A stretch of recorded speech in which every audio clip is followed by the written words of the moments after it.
Gentlemen, congratulations. You know, I do want to say for the committee, for the record, there's a lot of issues I have with the Biden administration's national security.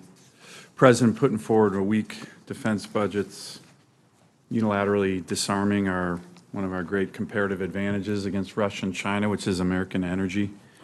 But I will compliment the President and his team. They have consistently put forward exceptional officers to serve at the highest levels of our combatant commands. And you two gentlemen are a continuation of that. I certainly plan on supporting your confirmations. I want to thank you and your families for your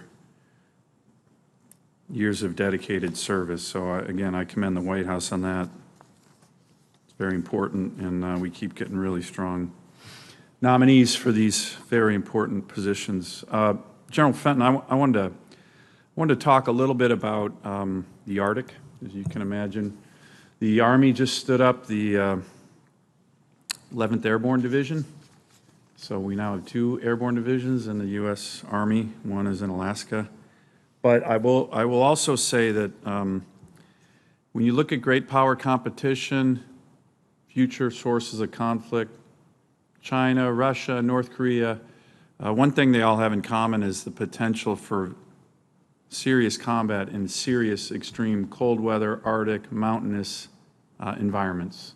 And I think our military has kind of lost that capability over the years, whether it's the Navy or the Army or the Marines, and including special forces. I've talked to a number of our soft components, and they say when training with foreign partners like the Finns or the Swedes, in these environments, we look like kind of the JV team relative to them. And as you know, you can't just take a unit and say, hey, go operate in 30 below.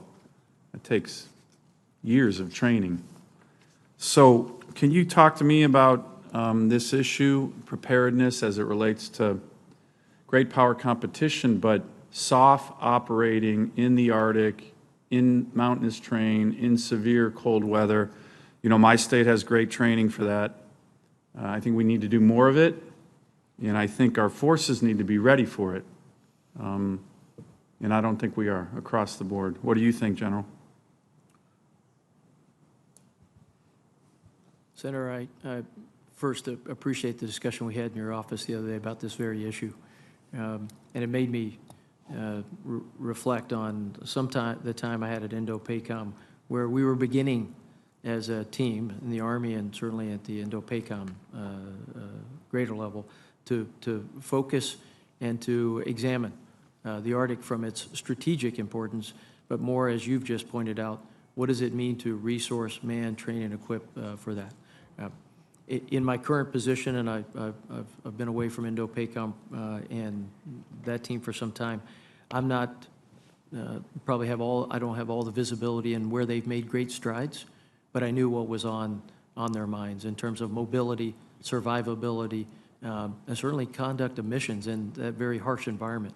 And I remember we used to talk about that environment compared to the ones we might see in Europe, and our phrase was, if you've seen one Arctic, you've seen one Arctic.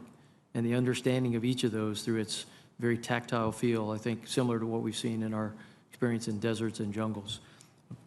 Senator, so if confirmed, I would like to examine that through the lens of the entire SOCOM team.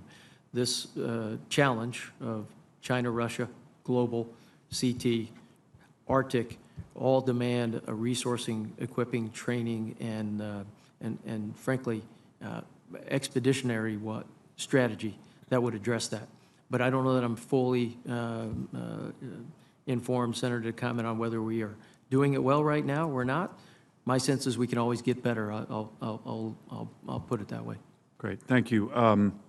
General Langley, I'm going to be introducing some legislation with Senator Whitehouse of Rhode Island here in the next week on a very strong bill that relates to IUU fishing.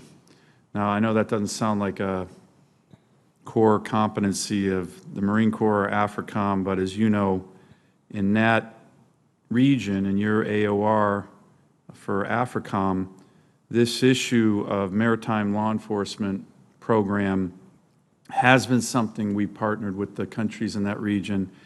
And as you know, once again, it's China going all around the world, not abiding by the law, going to the coasts of Africa, the coasts of Latin America, and just ravaging their fishing fleets. We're going to have legislation that's going to really focus on pushing back on that, but we're going to need the cooperation of the Coast Guard, the Navy, AFRICOM, and others. So can I get your commitment to work with me and others, not just on this committee, but through the Senate on this important issue that the military does play an important role on? Absolutely, Senator. That was a big issue at the Naval Infantry Symposium in Senegal. With the maritime exclusion zones for the African countries are at risk because usually they can't cover all that. So working with our Coast Guard and working with Brazil, they have their Blue Amazon concept that was ratified by the UN years ago. It's time to put it in action. Great, thank you. Thank you, Mr. Chairman.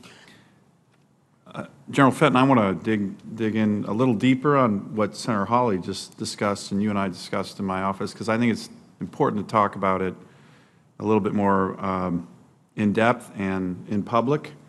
Again, I think your background, significant background in the Indo-PACOM theater makes you very, very qualified for this position. You mentioned, and I think we're all recognizing the incredible role, exceptional role that SOCOM has played post 9/11, 20 years, CT, sustained combat, as you mentioned. But culturally, there's obviously going to be a shift, less kinetic, more strategic shaping. And how do you think the force and morale and the entire SOCOM enterprise is going to be ready for that? Because it does seem to me a very different approach that's likely going to be with you as a key component of your command, particularly in the Indo-PACOM theater, recognizing China as the pacing threat, than the way the forces have operated primarily in the Middle East in a much more kinetic fashion. Is SOCOM ready for that, and how do you prepare the force to do that? Senator, from my perspective, and I certainly, if confirmed, would want to check in with the entirety of the SOCOM team, but I do get to see a portion of the SOCOM enterprise and have been in many portions of the SOCOM enterprise. But in my experience, it is a combination of, back to our origins, what we were born to do as a soft enterprise. It's in our DNA, and we, in some ways, probably had to tailor ourselves to do the exquisite CT work we've done for 20 years. I don't think that leaves the force. We will, through alignment with the NDS, account for the counterterrorism mission. So we will have to continue to address that. My sense is that that will be with us for some time. Folks who are who wish to attack, who have demonstrated intent, and we need to keep them from having that capability, will have to be addressed. And portions of the SOCOM formation may certainly have as a primary remit. On top of that, the form factor of CT and CT train, advise, and assist is also an ability to compete and to contest with military relationships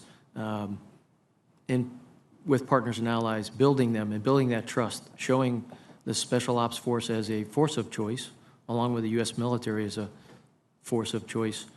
And that in and of itself is also an opportunity to compete and contest. I do know in my own experience, much of what I was doing at the 2016, 2017 time in Indo-PACOM was competing, contesting, and the forces arrayed at that brought in incredible combat experience and understanding, and we're also eager to compete and contest in that way against China. So, Senator, I would end with My sense is that the force that has been built for this has it in its DNA, will be able to account for in formations, understanding that, the China-Russia challenge and the CT threat.